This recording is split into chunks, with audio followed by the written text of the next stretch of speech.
Bonjour, aujourd'hui à Radio Gambard, nous allons débattre d'un thème qui fait polémique chez les élèves. Alors Cornel, sais-tu de quoi nous allons parler? On va parler d'ordinateur, n'est-ce pas? Oui, de BIOD, donc Bring Your Own Device, donc pour ou contre les ordinateurs en classe. Ce thème est beaucoup débattu au collège de Gambard car il va changer le quotidien des élèves et des professeurs. Le concept est déjà testé actuellement au sein de l'école par des classes pilotes. In diesem Konzept muss jeder Schüler und Schülerin einen eigenen Computer mitnehmen. Das bedeutet auch, dass alle Klassen und Lektionen in Deutsch ausgeführt werden. Damit wir heute mit euch über das besprechen können, werden wir über 4 verschiedene Themen sprechen. Erstens, gibt es überhaupt einen Mehrwert in diesem Konzept?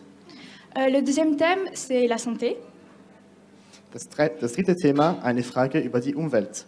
Et le quatrième et dernier thème que l'on va aborder est le coût. Comme on sait, il n'y a rien qui est gratuit. Donc pour parler de ça, nous avons aujourd'hui Pierre Marty, le recteur de Gambard. Bonjour. Bonjour. Nous avons aussi Suzanne Wyss, qui est professeure de mathématiques et initiatrice d'un groupe de réflexion à ce sujet. Bonjour. Bonjour. Et Monsieur Marmy, qui est professeur de géo. Bonjour. Wir begrüßen dazu auch noch ein paar Schüler, Julie und Marie aus der Klasse 1b1. Hallo. Hallo. Hallo. Und dazu noch Joel und Dohus, ist das richtig? Ja, guten Tag. Aus der Klasse 2R. Pour aborder le premier thème qui est la plus-value, on va donner la parole aux élèves concernés. Donc Julie, qu'est-ce que tu en penses? Est-ce que tu veux avoir un ordinateur en classe? Alors personnellement, je suis contre. Par exemple, au GIB, qui a depuis quelques années intégré les ordinateurs, il y a beaucoup de plateformes différentes, donc c'est difficile de se retrouver. Ou alors il y a des problèmes de connexion et de réseau, donc c'est pénible pour les professeurs comme pour les élèves, parce que justement tout le monde est connecté sur la même plateforme et il peut y avoir des surcharges. Et il faut toujours arriver avec un ordinateur bien chargé, à la différence des livres. Si par exemple on oublie son livre, on peut demander celui à un voisin, tandis que là on a notre propre ordinateur avec notre propre données. Et dans certaines branches, c'est pas facile de prendre des notes sur ordinateur, par exemple en maths pour les formules ou en musique pour écrire des notes. Et vu que tout le monde est branché sur le même réseau, on peut se faire hacker les ordinateurs. Effectivement. Et toi, Marie, qu'est-ce que tu en penses? Alors moi, je suis pas du tout de cet avis. Moi, je trouve que c'est plus facile. Tout d'abord, pour transporter, c'est beaucoup moins lourd. On n'a pas tous ces livres à prendre avec. Ensuite, pour les notes, c'est plus propre, parce qu'on peut effacer comme on veut, refaire et comme ça. Et puis, surtout, on n'oublie pas. Si on a notre ordi avec, on a tous les documents, tous les livres avec. Et puis, ça nous permet de tout le temps avoir tout avec. Monsieur Marty, des écrans qui fatiguent, des plateformes toujours connectées, est-ce que ça vous fait réagir et quelle serait la plus-value? Alors, peut-être pour s'intégrer dans le débat et répondre à ce qui a déjà été dit, il y a un exemple qui a été donné, celui du GIB. Alors effectivement, au gymnase intercantonal de la Broye, ils ont des ordinateurs depuis de nombreuses années, mais avec une forme assez différente de ce qu'on prévoit ici et de ce qu'on expérimente déjà à l'école de commerce, c'est-à-dire que là-bas, c'est l'ordinateur tout le temps, pour la personne qui a choisi ce mode de travail. Chez nous, le BIOD tel qu'il est conçu, tel qu'on l'expérimente et puis tel qu'il va être développé, c'est un outil de plus, c'est-à-dire l'ordinateur qui vient en plus du travail habituel et ça ne va pas du tout bannir les livres, ni l'écriture manuscrite, ni surtout les interactions. Donc on voit ça vraiment comme un élément de plus qui apporte des possibilités pédagogiques nouvelles qui sont déjà testées, peut-être M. Marmy pourra en parler tout à l'heure, ou les élèves de 2R qui sont déjà en prise avec cet outil. Ça permet pas mal d'éléments supplémentaires, mais sans remplacer ce que l'on connaît, sans transformer la relation pédagogique. Donc de ce point de vue-là, ce n'est pas une révolution, mais c'est un outil supplémentaire qui viendra s'ajouter. Und ihr aus der Klasse 2R, was denkt ihr dann von diesem Konzept? Also ich finde im Gesamten ist eine gute Idee, weil nachdem wir die HMS abgeschlossen werden, müssen wir ja schließlich in der Arbeitswelt hauptsächlich mit Computer arbeiten. Da finde ich gut, wenn wir schon mit dem Praktischen näher kommen, als wenn wir nur auf Blättern arbeiten, weil somit haben wir dann auch, wenn wir in der Arbeitswelt starten, einen besseren Start, können uns besser einleben, haben nicht so starke Schwierigkeiten, weil als ich frisch mit dem BIOD angefangen habe, habe ich gemerkt, hatte ich viel Mühe.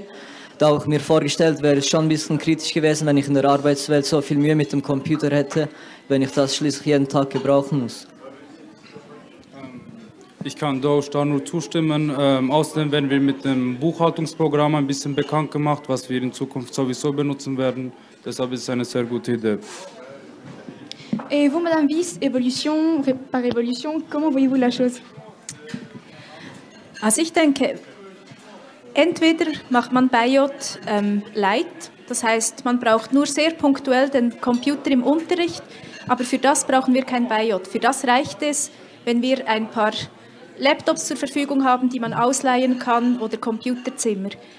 Wenn man BIOT macht mit einem pädagogischen Mehrwert, dann heißt das, dass man die Schüler zum Beispiel in Programme einführt, die nützlich sind. Bei mir zum Beispiel in der Mathematik das GeoGebra, das kennen Sie vielleicht zum Teil als Schüler. Das braucht aber Zeit. Und unser Lehrplan ist schon sehr voll. Wenn wir Zeit investieren dafür, müssen wir etwas anderes weglassen. Und solange der Lehrplan nicht umgeschrieben ist, habe ich das Gefühl, ich kann gar nicht richtig BIOT machen, wenn ich den Lehrplan erfüllen will. On a été attentif à l'enquête PISA qui dit que les élèves qui travaillent avec les ordinateurs sont moins performants et moins compétents. Des réactions, Monsieur Marty, vous êtes toujours d'avis de la plus-value? Alors, l'enquête PISA concernait des très jeunes élèves, et puis la confrontation avec des écrans de manière intensive n'est certainement pas idéale pour acquérir les bases du langage, de l'écriture et de la lecture. Ici, c'est quand même quelque chose de différent. On travaille avec des jeunes adultes qui sont déjà formés et puis qui vont, avec ces outils-là, développer encore certaines compétences, mais certainement que l'écran utilisé de manière, alors comme disait Madame Wyss, non pas aussi ponctuelle que ce qu'on fait maintenant avec les chariots de portable ou la réservation des salles d'informatique, mais de manière un peu plus marquée, puisque les élèves auront toujours à disposition l'écran, sera un élément supplémentaire et qui va certainement pas péjorer les capacités de lecture ou de compréhension de nos élèves. En tout cas, c'est pas ce qu'on constate avec mes voisins de gauche. Und Sie, Herr Marmier, was denken Sie denn? Quand on parle de plus-value pédagogique, en fait, il y a différents aspects. Dans les modèles de pédagogie par rapport au numérique, on a trois grandes options. Soit on fait ce qu'on appelle de la substitution, c'est-à-dire qu'on fait des mêmes tâches, mais autrement. À la place de faire par écrit, on fait avec un ordinateur. Et là, il n'y a aucune plus-value pédagogique.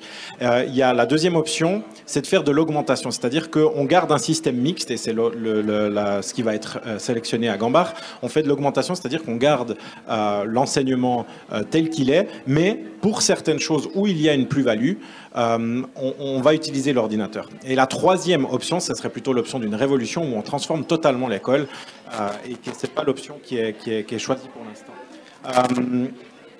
En termes de plus-value pédagogique, c'est clair qu'il y aura certaines choses que les élèves qui utilisent un ordinateur sauront moins bien faire. Par contre, il y aura d'autres compétences qu'ils vont développer, et c'est des compétences qui, à mon avis, sont très importantes dans la société. Par exemple, tout justement les compétences informatiques, les compétences numériques de production de contenu informatique, les compétences de présentation, les compétences graphiques, les compétences aussi de collaboration qui sont assez importantes avec le numérique. Et puis le rôle de l'école, c'est de préparer pour le futur, et à mon avis, ça c'est des compétences qui sont importantes pour le futur. Par exemple, apprendre des choses par cœur à l'heure du numérique, c'est plus très important. Par contre, on a d'autres compétences qui peuvent être développées avec l'ordinateur qui seront plus importantes pour le futur des élèves. Okay, danke schön. Jetzt, da wir eure Meinung gehört haben über den Mehrwert, können wir über das nächste Thema sprechen, das Gesundheitsproblem.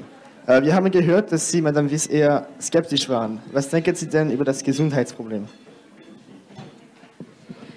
Ja, ich denke, da gibt es wirklich große Fragen. Es gibt eine Studie von der Agence de sécurité sanitaire de l'alimentation, de l'environnement et du travail aus Frankreich vom April dieses Jahres.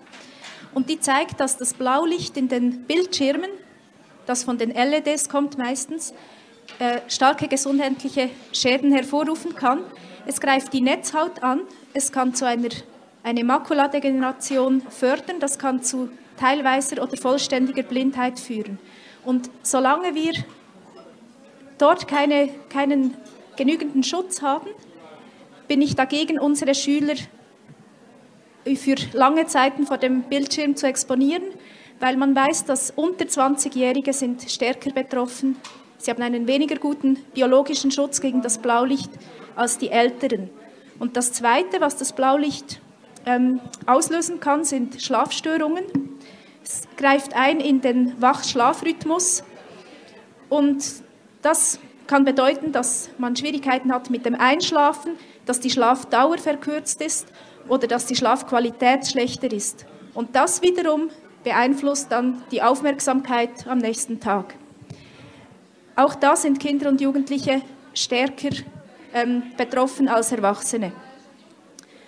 Dann gibt es die nicht ionisierende Strahlung, wenn wir ein stärkeres Wi-Fi brauchen. Dort gibt es eine Studie des Schweizerischen Nationalfonds, der sagt, man kann beweisen, dass die nicht ionisierende Strahlung oder im Jargon der Elektrosmog Einfluss auf die Zellen hat, Einfluss auf das Gehirn hat. Man weiß noch nicht, mit welchen Folgen. Und da bin ich dafür, für das Vorsichtsprinzip, dass man sagt, bevor wir nicht bessere Antworten haben, spielen wir auf Nummer sicher. Monsieur Marty, vous pouvez rassurer Madame Wyss, les parents, les élèves. Avez-vous des études de médecin? Car cela est vrai, on passe en moyenne 34 heures par semaine. Et qu'avez-vous à dire sur ce sujet? Alors, la question de la santé, elle est multiple, et puis c'est vrai qu'il y a des questions qui sont encore présentes. On a parlé de différentes choses. Vous parlez maintenant peut-être un peu de la question de l'addiction aux écrans. C'est aussi un sujet qui nous préoccupe. D'ailleurs, l'an dernier, on a fait une journée pédagogique sur ce thème, les addictions au sens large, que ce soit aux substances ou au numérique. Donc, on est aussi très conscient de cet aspect. Pour ce qui est de la lumière bleue ou des dérèglements qu'elle peut provoquer, l'avantage, c'est que justement, on sera des pédagogues avec ces outils. Et par exemple, à l'école de commerce, dans le plan d'études, il y a toute une partie sur l'ergonomie de la place de travail, comment régler son écran peut-être, ou comment se positionner, quelles sont les règles à suivre par rapport à l'utilisation de cet outil. Donc ça, c'est quelque chose qu'on peut tout à fait intégrer, et puis de l'utiliser, cet écran, dans le cadre pédagogique, avec une plus-value, puisqu'il y a une prise de conscience, une utilisation qui est raisonnée. Je pense que c'est tout à fait bénéfique par rapport au temps d'écran qu'on passe sur son téléphone portable ou sur sa console. Et pour revenir au téléphone portable, le rayonnement ionisant est extrêmement fort avec ces appareils, et on les a toujours sur nous, on les a toujours près de l'oreille. Par contre, le Wi-Fi, tel qu'il est réglé dans les établissements, là, on a aussi des études, par exemple de l'Office fédéral de la santé publique, qui montrent qu'il n'y a aucun signe que le Wi-Fi et le rayonnement Wi-Fi puissent provoquer des dommages à la santé. Le danger, il est beaucoup plus grand avec tous les appareils que l'on consomme. Et ici, le fait d'utiliser des ordinateurs en classe, ça ne va pas augmenter le rayonnement de manière dangereuse pour la santé. Par contre, c'est quand même un souci qui va rester dans la mise en place au niveau soit de l'addiction, on en a parlé, soit du rayonnement des écrans, soit du rayonnement du Wi-Fi. C'est des éléments qu'on va mesurer, qu'on va maîtriser, ça j'en suis sûr. Et vous, Julie, Marie, est-ce qu'il y a des problèmes de concentration ou de position ou quelque chose? Alors, il y a une étude qui a été faite. Environ 60% des informaticiens, ils ont des problèmes de dos. Et donc, si des informaticiens qui ont l'habitude de travailler avec des ordinateurs, ils ont des problèmes de dos, qu'est-ce qui sera avec nous? Et comme l'a dit Madame Wyss avant, il y a la perte de sommeil à cause de la lumière et beaucoup de maux de tête. Et il y a une étude qui a été faite, je ne me souviens plus du nom, qui explique qu'à cause de la lumière et des écrans, les personnes ont de plus en plus besoin de lunettes. Donc, voilà. Comme M. Marty l'a déjà dit, c'est plutôt pas trop un problème de rajouter des ordinateurs. C'est surtout les Natel aussi qui causent beaucoup de problèmes. Donc ça ne va pas changer beaucoup de choses au quotidien. Und Herr Marmier, haben Sie auch noch keinen? Moi, j'ai assez peu d'avis en fait sur la santé parce que je suis pas du tout un spécialiste dans la matière. Je pense qu'on a assez peu de recul pour avoir réellement des données fiables. Après, c'est clair que c'est un point de vigilance à avoir par rapport à ça. Ça me fait quand même un petit peu réfléchir parce que si on peut lire des études sur plein de choses. Par exemple, dernièrement, j'ai lu une étude que donner des devoirs aux élèves, ça péjorait leur santé. Et on n'est pas en train d'avoir un débat pour savoir s'il fallait donner des devoirs ou non aux élèves. Donc, si on vraiment veut s'intéresser à toutes les choses qui péjorent la santé de nos élèves, on peut aller très loin. Mais effectivement, je pense que c'est une blague mise à part. C'est quand même un point auquel il faut faire attention, mais qui dépasse largement le BAYOD à l'école. C'est un problème de société, c'est un problème qui est mondial quasiment et qui dépasse vraiment la problématique de l'ordinateur à l'école. Und ihr in der Testklasse, haben Sie soziale Probleme oder gesundheitliche Probleme? Also ich selber spüre eigentlich keine gesundheitlichen Probleme wegen dem BAYOD, aber halt einfach ab und zu am Ende des Tages merke ich schon, dass meine Augen ein bisschen müde werden, als wenn ich den ganzen Tag auf den Blättern bin. Da spüre ich schon ein bisschen Müdigkeit an den Augen vom hellen Bildschirm, aber sonst habe ich eigentlich keine Probleme. Ich stimme dadurch komplett zu. Was ich noch dazu anfügen kann, ist, die Leute, die eine Lehre abschließen, benutzen genauso wie wir Computer. Deshalb sollten wir, glaube ich, nicht eine Ausnahme dazu bilden.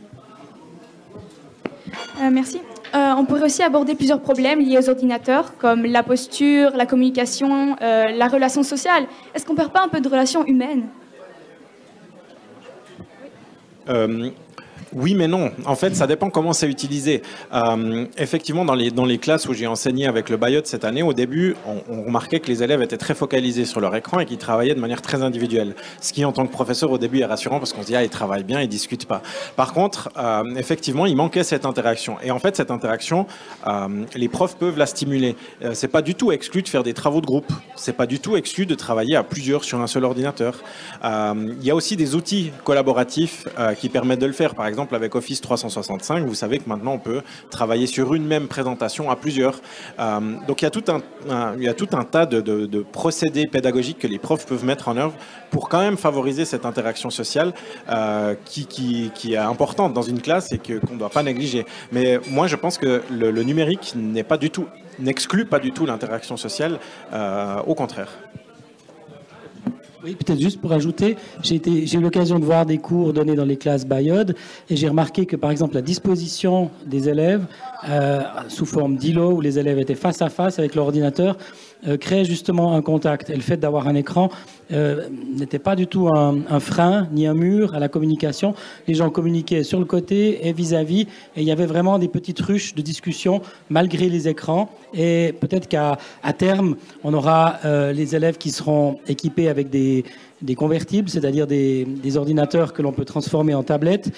On n'a pas imposé ça comme norme l'année prochaine, mais j'espère bien que dans quelques années, ce sera quelque chose qui sera très répandu et ça permettra encore plus d'avoir cette interaction puisqu'on pourra travailler directement sur la tablette quand on le souhaite pour éviter ce petit obstacle de l'écran. Multiplication des serveurs, des machines, des emails, on se rend bien compte que tout ceci est gourmand en énergie. Est-ce vraiment le rôle de l'école d'alourdir ce triste bilan ? Alors là, comme le disait M. Marmy tout à l'heure, c'est un problème de société. La numérisation, elle est globale, elle se passe partout. Et c'est aussi pour ça que l'école, qui est en phase avec la société, doit jouer son rôle de formateur des futurs citoyens par rapport au numérique. Donc le fait de bannir de l'école l'ordinateur ne va rien changer au niveau de la, disons de la dépense énergétique qui est liée à l'utilisation des mails ou de l'Internet ou de la fabrication des ordinateurs. De toute façon, nos élèves s'équipent en ordinateur. À peu près 80 à 90% des élèves à partir de la 3e année du gymnase ont un ordinateur parce qu'ils commencent le travail de maturité. Puis ensuite, quand ils vont à l'université, en haute école, ils en auront aussi. Donc c'est simplement anticiper un petit peu les choses avec un investissement, parce qu'on parlera du coût tout à l'heure, qui se passe en première année, un ordinateur qui peut ensuite être utilisé pendant les 4 ans de collège, peut-être même dans les premières années d'université. Donc c'est pas quelque chose qui se rajoute, c'est vraiment quelque chose qui s'organise, qui se structure, mais le numérique, son utilisation, comme on le disait tout à l'heure, c'est pas un problème spécifique à une école ou même au secondaire 2, mais c'est un problème de société générale. Et là, il y a peut-être des réflexions qui peuvent être faites sur l'utilisation des mails, sur les requêtes Internet que l'on fait, dont on sait qu'elles coûtent de l'énergie et puis qu'elles ne jouent pas dans le bon sens par rapport au climat. Mais notre effet ne va pas être déterminant. Habt ihr vielleicht eine Meinung? Ich finde dieses Argument problematisch, dass man sagt, die Gesellschaft macht das also machen wir mit. Ich finde, gerade an einem Gymnasium ist es zentral, dass wir die Schülerinnen und Schüler zu einem kritischen Denken ausbilden und halt auch die schwierigen Fragen stellen. Brauche ich das wirklich? Brauche ich wirklich einen Laptop mit all der grauen Energie, die drin steckt, mit all den seltenen Erden, die unter menschenunwürdigen Bedingungen abgebaut werden? Braucht es das? Bringt es genug pädagogischen Mehrwert? Und ich finde, gerade die Schule ist der Ort, um zu sagen, wir fällen eine informierte Entscheidung, wir schauen alle Pros und Kontras an und wenn wir zum Schluss kommen, dass es sich nicht lohnt, dann machen wir es nicht. Ich finde, das ist genau die Rolle der Schule in der Gesellschaft. Oui, peut-être, je suis d'accord avec toi, Suzanne. Un esprit critique, c'est ce qu'on essaye de développer, mais probablement le meilleur moyen de développer un esprit critique, c'est aussi d'avoir les informations puis d'avoir l'expérience. Et c'est assez symptomatique que dans ce débat, la personne qui a des classes Bayod est plutôt favorable et celle qui n'en a pas ne l'est pas. Donc je pense qu'il faut tester, il faut essayer. C'est peut-être que ce concept s'avérera problématique. On va faire une enquête dans quelques semaines auprès des élèves des classes. Là, on a des élèves des classes 2R, mais eux, ils ont déjà 2 ans d'expérience. On a maintenant la classe 1R, les classes 1G1, 1G2. On va faire une enquête auprès d'eux, auprès des professeurs, et puis on adaptera le modèle en fonction des réponses qui vont être données. Et c'est possible que ce modèle va évoluer. Mais je pense que le meilleur moyen pour se rendre compte si c'est quelque chose qui est efficace et utile, c'est de le tester, de travailler ensemble et puis de progresser. Et non pas de principe de précaution, on attend d'être sûr qu'il n'y ait aucun risque, que au niveau pédagogique ce soit absolument parfait. Non, il faut avancer de manière un peu pragmatique. Oui, en fait, j'ai levé la main parce que comme je suis prof de géographie, c'est vrai que les thématiques environnementales sont importantes. Et là, on parle de l'écologie par rapport au coût énergétique des serveurs, au coût de production des ordinateurs. En fait, quand on parle d'écologie et d'efforts qu'on doit faire au niveau personnel pour protéger la planète, il y a toute une série de coûts énergétiques ou environnementaux qu'on peut éliminer. Mais il y a toute une série de coûts qui s'appellent des coûts incompressibles, c'est-à-dire des choses que si on veut continuer à vivre en phase avec la société, de pouvoir avoir un métier, de pouvoir se former, de pouvoir vivre socialement dans sa société, c'est des coûts qui sont incompressibles. Et moi, je suis de l'avis qu'avoir un ordinateur en 2019-2020, pour un étudiant, c'est un coût qui est incompressible. C'est quelque chose dont on ne peut pas se passer. Donc, à mon avis, il y a d'autres efforts à faire avant de faire ce genre d'efforts. Habt ihr noch keine Meinung, Julie und Marie? Ben, je pense on peut dire aussi que si on continue à faire avec les livres, le papier, ben, on peut venir sur la question du gaspillage de papier. Ben, je trouve qu'il y a beaucoup de livres, beaucoup de feuilles qu'on nous donne et après, ben, des fois, je trouve que ça vaut pas la peine, donc ça gaspille pour moi, je trouve. Alors justement, par rapport au papier, ça a été démontré que le papier, c'est un des matériaux qui coûte le moins en énergie et qui est le plus éco-responsable à sa fabrication, si jamais. Und ihr habt eine Meinung aus der 2R? Wie die beiden bereits gesagt haben, das mit dem Papier stimmt komplett. Also statt dass wir Papier benutzen, können wir es auf dem Laptop benutzen, was viel Papier sparen würde, genauso wie Energie. Außerdem die Materialien im Laptop kann man wiederverwenden, für neue Laptops zu machen. Ich kann mich nur an. Okay, all das wird ja der Natur leider sehr viel kosten, aber jetzt ist die Frage, was wird das den Eltern kosten, den Schülern? Also nochmal, wenden wir uns an Sie, Herr Marzi, ist es wirklich billiger, als Bücher zu kaufen? Alors, comme j'ai dit tout à l'heure, il faut voir ça comme un investissement. C'est clair qu'il faut faire l'acquisition d'un appareil. La plupart des élèves, avant d'entrer ou quand ils sont en formation au collège, s'équipent. Donc, on anticipe cet équipement. On a parlé du remplacement du papier ou des livres. Alors, comme je l'ai expliqué tout à l'heure, ce n'est pas un concept qu'on a mis en place pour un remplacement complet. Par contre, il y aura une diminution, c'est clair, au niveau des photocopies et puis au niveau de certains manuels. Donc là, il y aura une économie qui pourra être faite. Et puis, si on calcule un petit peu, un ordinateur à environ 1000 francs pour un investissement de 4 années minimum, puisque c'est la durée du gymnase, ben, ça fait 250 francs de coûts supplémentaires. On en a parlé aux parents quand on est allé dans les CO. Moi, je pensais qu'il y aurait des réactions. J'ai eu aucune critique, aucune réaction négative par rapport à ça. Les gens plutôt demandaient, mais comment est-ce qu'on peut s'équiper? Qu'est-ce qu'il faut acheter? Donc, on a défini un standard de machine. Il y aura aussi le canton de Fribourg qui va proposer un système d'achat groupé pour que les élèves ou les parents puissent acheter la machine adaptée à prix le plus bas possible, avec même un système de maintenance. Et puis, il y a toujours des systèmes de bourse.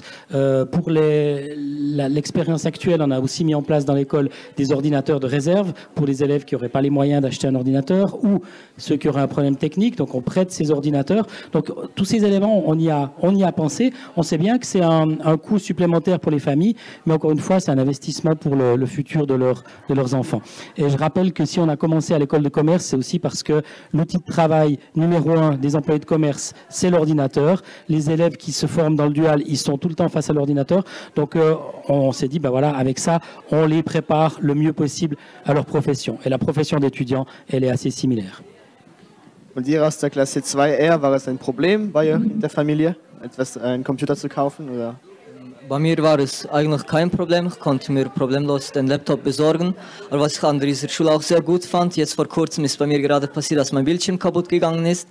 Da dachte ich zuerst, dass ich jetzt einen neuen Laptop besorgen muss und so, aber danach hat sich das Problem schnell gelöst.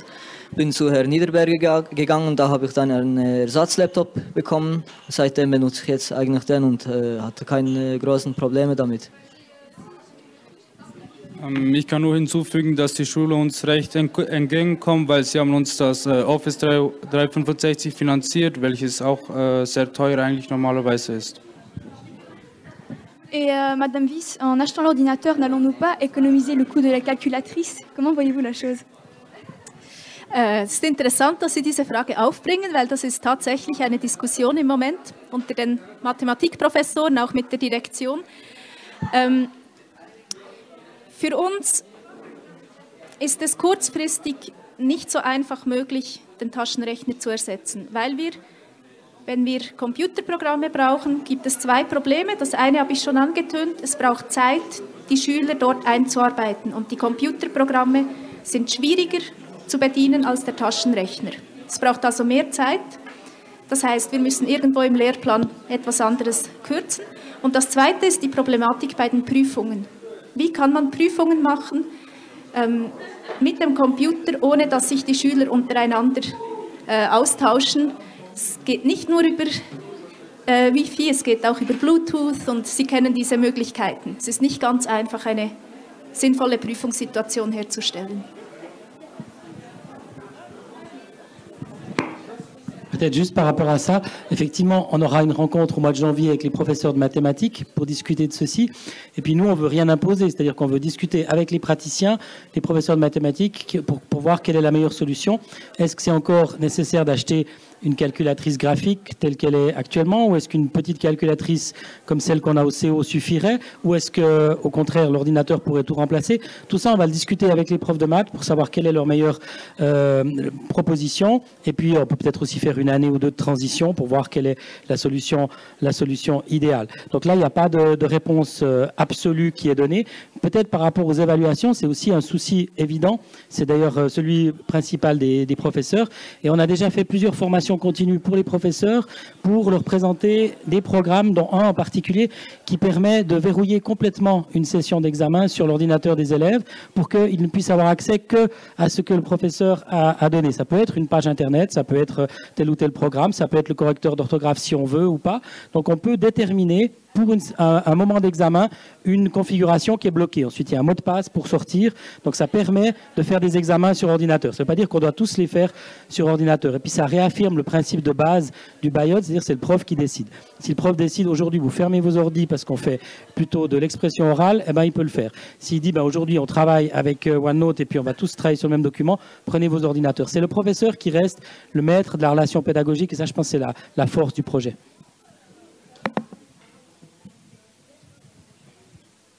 Le problème, justement, qu'on doit prendre son ordinateur, mais que ce n'est pas obligatoire dans tous les cours, c'est que, par exemple, disons qu'une journée, on prend son ordinateur, mais juste pour un seul cours.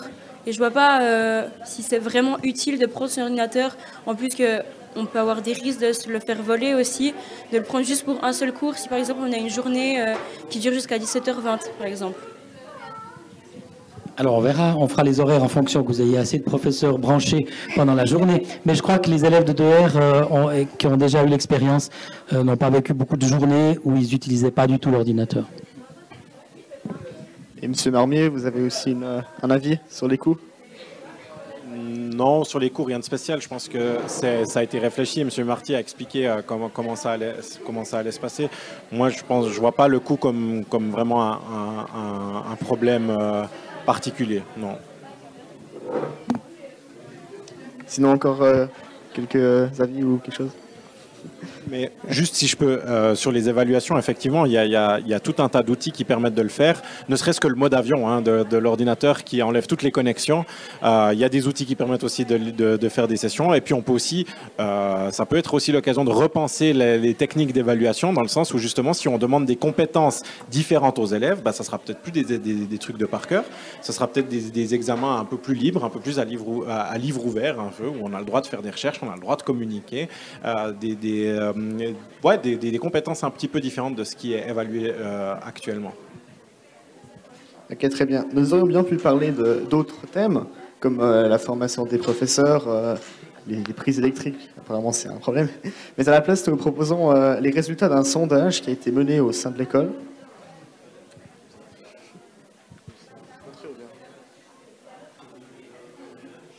Ouais, d'accord. Ouais. Donc on voit globalement qu'une grosse majorité des élèves sont favorables au concept BIOD, mais au contraire, si on les demande s'ils préfèrent travailler sur un ordinateur ou sur une feuille, ça change totalement, puis la plupart des élèves préfèrent travailler sur une feuille. Je sais pas, c'est des réactions. On voit que l'esprit humain est complexe, c'est-à-dire qu'on est attiré, on comprend l'intérêt, mais on est aussi attaché à certaines habitudes. Et c'est pour ça qu'on a fait un concept mixte. C'est un petit peu comme quand on a créé le nouveau collège ici à Gambart. On a mis des systèmes de projection, des bimères, mais on a laissé des grands tableaux où les professeurs, en particulier les professeurs de maths, pouvaient encore écrire à la main sur les tableaux. Donc on avait gardé ce système. On aurait pu aussi dire on passe tout sous forme numérique. Vous avez vos tablettes Wacom sur vos bureaux. Il n'y a plus besoin de tableau noir. Non, il y a des tableaux, il y a des bimères, et puis là, il y aura des ordis et il y aura des feuilles et des livres. Donc voilà, merci à tous d'avoir participé et j'espère que vous avez aimé ce débat. Et vous pouvez retrouver tout le reste de nos émissions sur radiogambart.ch. Et sur ce, à la prochaine.